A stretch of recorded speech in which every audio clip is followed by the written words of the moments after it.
जीव से अपने को आत्मा कहने वाले असंख्य लोग उन्हें आत्मज्ञानी नहीं कह सकते। आत्मज्ञानी वह है जो दृढ़ विश्वास और पूर्ण श्रद्धा के साथ अपने भीतर यह अनुभव करता है कि मैं विशुद्ध हूँ, आत्मा के अतिरिक्त और कुछ नहीं है।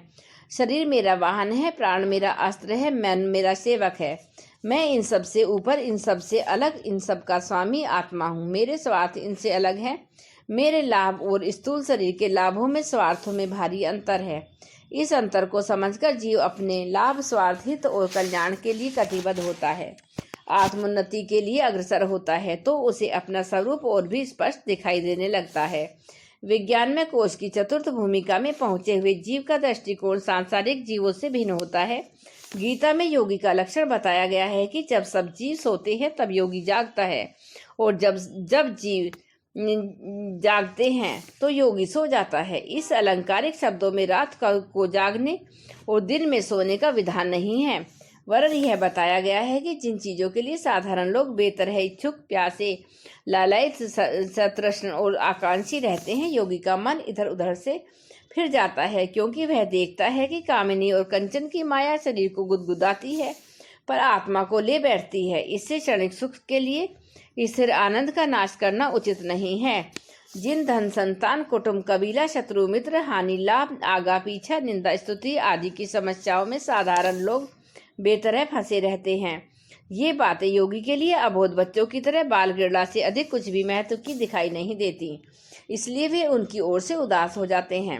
वे इस झमेले को बहुत कम महत्व देते हैं। फलस्वरूप यह समस्याएं उनके लिए अपने आप सुलझ जाती हैं या समाप्त हो जाती हैं।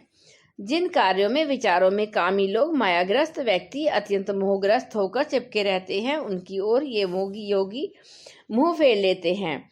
इस प्रकार वहां सोया हुआ माना जाता है जहाँ की अन्य जीव जागते हैं। इस प्रकार जिन कार्यों की ओर संयम, त्याग, परमार्थ, आत्म लाभ की ओर सांसारिक जीवों का बिल्कुल ध्यान नहीं होता, उनमें योगी दत्त चित्र होकर संलग्न रहता है। इस स्थिति के बारे में ही गीता में कहा गया है कि जब जीव सोते हैं तो योगी जागता है। शरीर यात्रा के लिए प्राय सभी मनुष्यों को मिलता जुलता कार्यक्रम रखना पड़ता है, और योगी और भोगी के जीवन तथा रीति में भारी अंतर है। प्राय सभी लोग तड़के नित्य कर्म से निर्वत होते हैं और भोजन करके काम में लगते हैं। शाम तक जो श्रम करना पड़ता है उससे में से अधिकांश समय अन्न, वस्त्र, जीवन, आश्रितों की व्यवस्था में लग जाता है।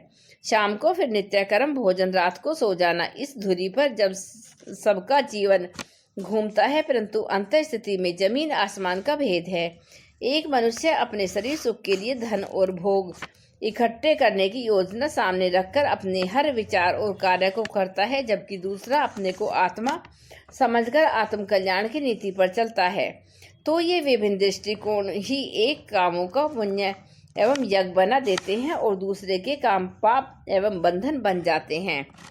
आत्मज्ञान, आत्म साक्षात्कार, आत्म लाभ, आत्म प्राप्ति, आत्मदर्शन, आत्म कल्याण को जीवन लक्ष्य माना गया है। यह लक्ष्य तभी पूरा होता है जब हमारी अंतर्चेतना अपने बारे में पूर्ण श्रद्धा और विश्वास भावना के साथ यह अनुभव करे कि मैं वस्तुतः परब्रह्म परमात्मा को अविच्छिन्न अंश, अविनाशी आत्मा हूँ। इस भावना की पूर्णता, परिपक्वता एवं सफलता का नाम ही आत्म साक्षात्कार है।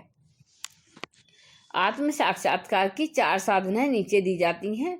स्वयं साधना, आत्मानुभूति, स्वर संयम, ग्रंथि भेद, यह चारों ही विज्ञान में कोश को प्रबुद्ध करने वाली है।